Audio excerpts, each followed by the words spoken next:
नमस्कार। मैं Dhananjay Kumar. Public India में आपका स्वागत है। बिहार की राजनीति अब तक भटकाव में चल रही है। सस्पेंस बना हुआ है। नीतीश कुमार चीफ मिनिस्टर बनेंगे नहीं बनेंगे? नीतीश कुमार क्या करेंगे? क्या नीतीश कुमार महागठबंधन के साथ सरकार बनाएंगे? नीतीश कुमार क्या करेंगे? नीतीश कुमार के साथ क्या होगा?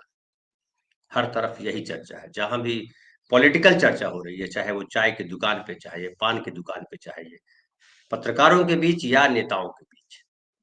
और नीतीश कुमार को लेकर के ये कहा जा रहा है कि जो 17 तारीख को वो इस्तीफा देने वाले थे राज्यपाल के यहाँ जाकर के कैबिनेट मीटिंग के बाद, वो इस्तीफा क्यों नहीं दिया और विधानसभा भंग करने की तारीख 19 तारीख क्यों रखी गई? और ये भी कि जनता दल यू विधायक दल की जो बैठक होने वाली थी 17 तारीख को, वो टाल क्यों दी गई? ये कई सारे सवाल हैं जिसका जवाब लोग ढूंढ रहे हैं। हम आपके पास उन्हीं सवालों के कुछ जवाबों को लेकर के आए हैं। आपको पता है कि नीतीश कुमार को जो सीटें मिली है वो 85 सीटें मिली है, 85। बीजेपी को 89। बीजेपी के पास पिछली बार 2020 के समय जो है बीजेपी के पास थी 75 सीटें थी। 75 या 74 सीटें थी, 74 75 सीटें थी, 74 सीटें शायद थी।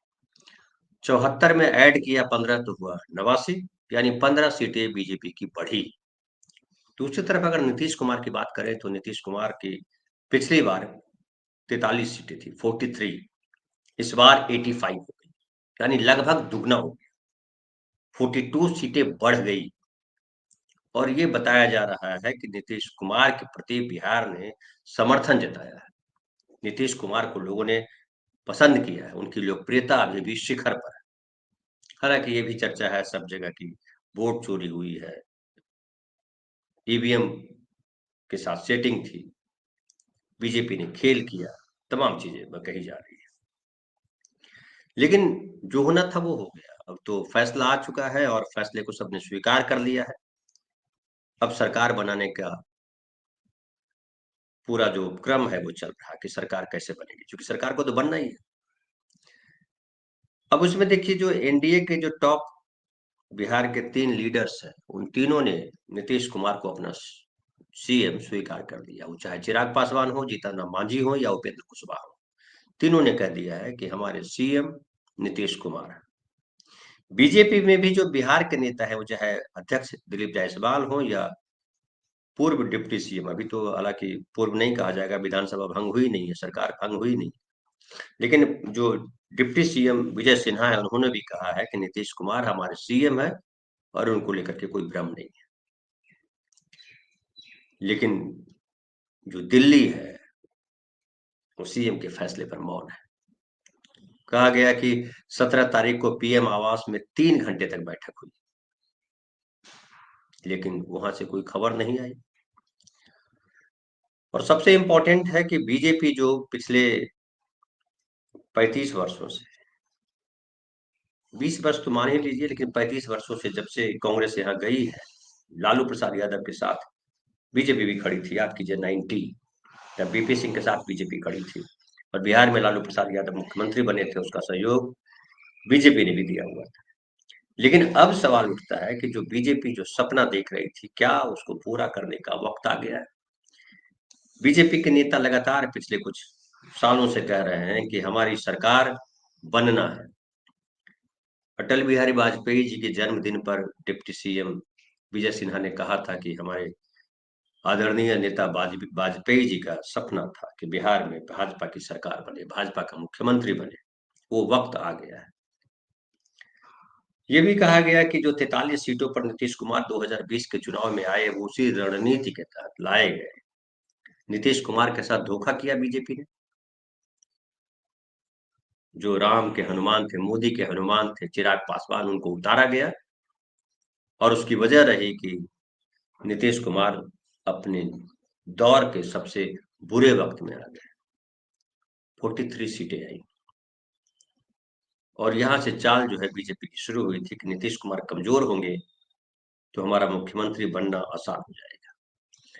लेकिन जो 2024 के बाद ये जो 2000, हालांकि 2024 में भी देखिए लोकसभा चुनाव में नीतीश कुमार कमजोर नहीं हुए थे, 12 सीटें जीती थी, 12 सीटें बीजेपी और 12 सीटें नीतीश कुमार।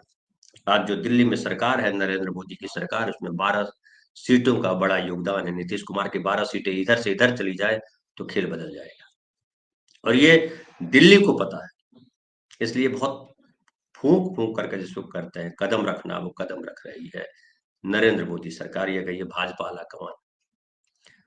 अब नीतीश कुमार जिस दौर में है, उनको कहा गया कि उनकी तबीयत खराब हो गई है, अब वो उस लायक नहीं है कि वो चीफ मिनिस्टर रह सके, फैसले ले सके।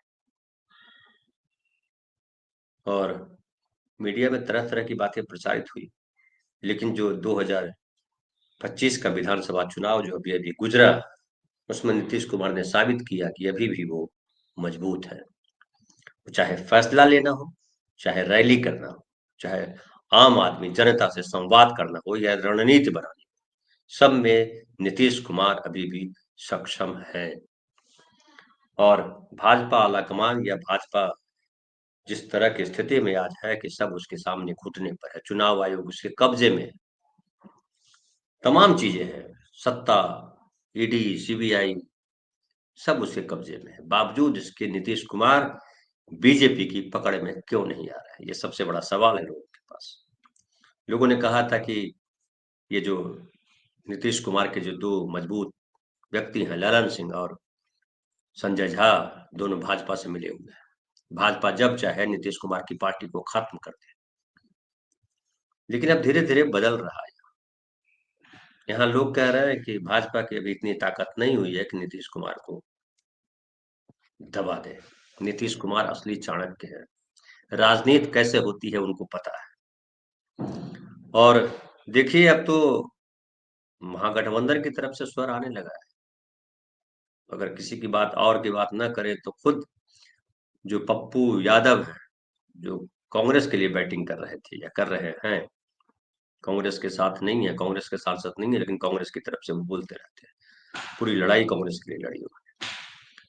उन्होंने भी जो कहा उसमें उन्होंने कहा कि नीतीश कुमार के लिए वक्त है कि वो आ जाए महागठबंधन के साथ, और बाकायदा घर वापसी का ऑफर दे दिया। और पप्पू यादव ने कहा कि नीतीश कुमार की कृपा समझिए कि बीजेपी 89 पर रुक गई, नहीं तो इनका टारगेट 105 तक पहुंचने का था। दो आदमी मिलकर सरकार बनाना चाहते थे। दो आदमी का मतलब होता है बीजेपी और चिराग पासवान।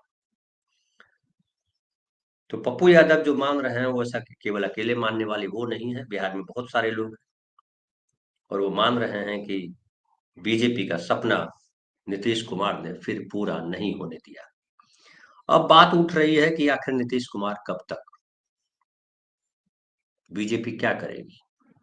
तो बीजेपी के पास फिलहाल तो चारा यही है कि वो नीतीश कुमार को मुख्यमंत्री स्वीकार कर ले, लेकिन ये भी कहा जा रहा है कि निगोशिएशन चल रहा है कि नीतीश कुमार मुख्यमंत्री बने, बदले में गृह मंत्रालय बीजेपी को दे दे। क्या नीतीश कुमार तैयार होंगे? अब तक नीतीश कुमार कभी तैयार नहीं हुए कि गृह मंत्रालय किसी और को दे दिया जाए। पिछली बार भी 2020 के चुनाव में गृह मंत्रालय को लेकर के लंबी जिच हुई, लेकिन नीतीश तैयार नहीं हुए और फाइनली उन्होंने गृह मंत्रालय लिया। इस बार तो कहा जा रहा है कि नीतीश कुमार की ताकत और बढ़ गई है, उनकी लोकप्रियता फिर से जो है अंडरलाइन हो गई है। पब्लिक ने मान लिया है कि नीतीश कुमार से बेहतर विकल्प बिहार में नहीं है। वैसी स्थिति में नीतीश कुमार जो है वो मान जाएंगे, कमजोर सौदा करेंगे, ये किसी को यकीन नहीं। अब तो ये भी कहा जा रहा है कि नीतीश कुमार इस बात पे अड़ेंगे कि जो विधानसभा अध्यक्ष होगा वो जेडीयू का होगा। जब नीतीश कुमार कमजोर हुए थे तो बीजेपी ने उस पर कब्जा कर दिया था, विधानसभा अध्यक्ष पर। नीतीश कुमार इस पर कब्जा नहीं चाहते, वो चाहते हैं कि जो अध्यक्ष हो वो नीतीश जी की पार्टी का हो, जनता दल यू का हो। फिर जो बीजेपी की चालें हैं उसमें ये देखा जा रहा है कि क्या बीजेपी नीतीश कुमार को हटाने का, या कहिए हटाने के बाद जो बिहार की राजनीति में उबाल आएगा, इससे प्रभावित दिल्ली की राजनीति में होगी, क्या वो रिस्क लेने को भाजपा तैयार है? जो भाजपा समर्थक है वो मानते हैं कि बीजेपी की मेहरबानी है, जब तक वो चाहे नीतीश जी को रखे, जिस दिन वो चाहेगी नीतीश कुमार को लपेट देगी। लेकिन क्या इतना आसान है? तमाम लोग कहते रहे कि नीतीश कुमार की पार्टी जो है भाजपा की गोद में बैठी है, भाजपा जैसे चाहेगी करेगी। लेकिन बिहार में अभी ये दिखाई नहीं पड़ रहा है। ये रिस्क लेने की स्थिति में बीजेपी है नहीं, क्योंकि अगर ये रिस्क लिया तो एक तो बिहार में बीजेपी की छवि खराब होगी, प्लस बिहार में जो पिछले 35 साल से राजनीति चल रही है, पिछड़े दलितों की राजनीति, वंचितों की राजनीति, अति पिछड़ों की राजनीति, बीजेपी के पास वो वोट बैंक नहीं है अभी भी। देखिए, जो जीत आई है पार्टी के पास, बीजेपी के पास, उसमें सबसे ज्यादा सीटें जो है बीजेपी में सवर्णों को मिली है। 32 राजपूत कुल मिलाकर के जीते हैं, उसमें सबसे ज्यादा नंबर जो है वो बीजेपी के पास, भूमिहारों की संख्या सबसे ज्यादा है। और लगभग जो है 50 के करीब जो नेता है वो सवर्ण नेता है, बीजेपी के कोटे में जो जीत के आया है। और सबसे ज्यादा सीटें जो है वो चाहे दलितों की हो, चाहे वो पिछड़ों की हो या अति पिछड़ों की हो, वो जनता दल यू के पास है। और जनता दल की यही ताकत बीजेपी को परेशान कर रही है। 20 साल नीतीश कुमार के साथ रहने के बाद भी बीजेपी अब तक एक ऐसा नेता नहीं कर पाई है, पैदा कर पाई है, या कहिए कि बना पाई है, जो बिहार की राजनीति में भाजपा को शीर्ष पे पहुंचा सके। ये भी कह रहे हैं लोग कि पर्ची वाला मुख्यमंत्री बीजेपी देना चाहती है, लेकिन क्या पर्ची वाले मुख्यमंत्री बिहार में चलेंगे? देखिए, बिहार में एक बात तो मेरी तरफ से सुन लीजिए कि सवर्ण राजनीति का दौर बिहार में जा चुका है। पिछड़ों की राजनीति में जो जिस तरह से नीतीश कुमार ने काम किया, बीजेपी के पास वो कोई चेहरा नहीं है, रातों रात चेहरा खड़ा किया नहीं जा सकता है।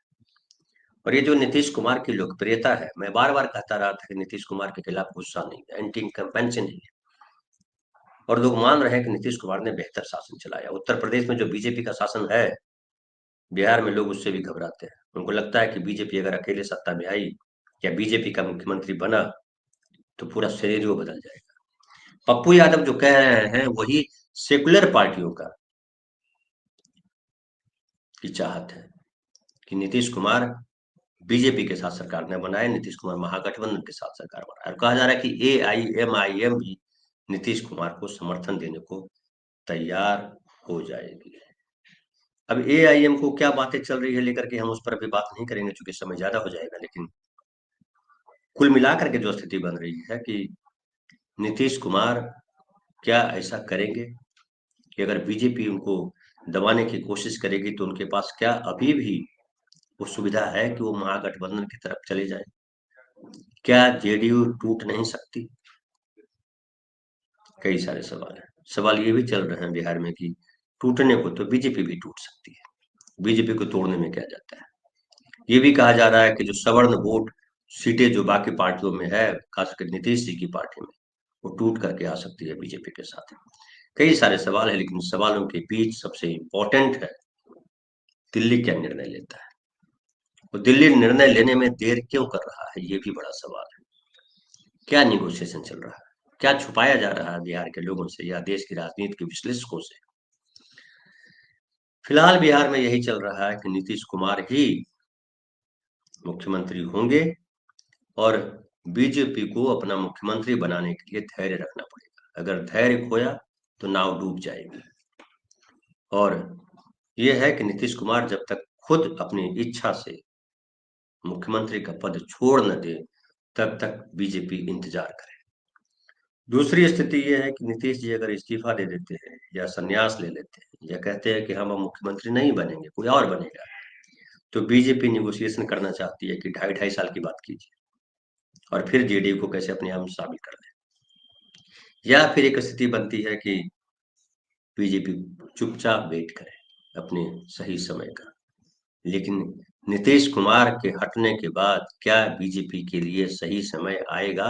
इसके बाद फिर ये बड़ा सवाल है, चूंकि 35 साल से जो दलितों पिछड़ों की राजनीति है बिहार में, सामाजिक न्याय की जो राजनीति है बिहार में, जो 60s के दौर से चल रही है।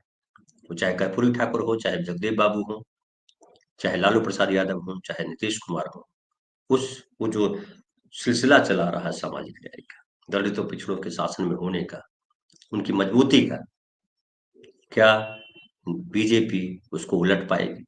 ये सारे सवाल है, लेकिन फिलहाल सवाल यही है कि क्या नीतीश कुमार चीफ मिनिस्टर बनेंगे, और अगर बनेंगे तो इतना कंफ्यूजन क्यों क्रिएट कर रही है बीजेपी? फिलहाल इतना ही। बहुत बहुत धन्यवाद। फिर हम बात करेंगे कल नए विषय पर, नई गतिविधि गतिविधि पर, नए डेवलपमेंट पर। धन्यवाद।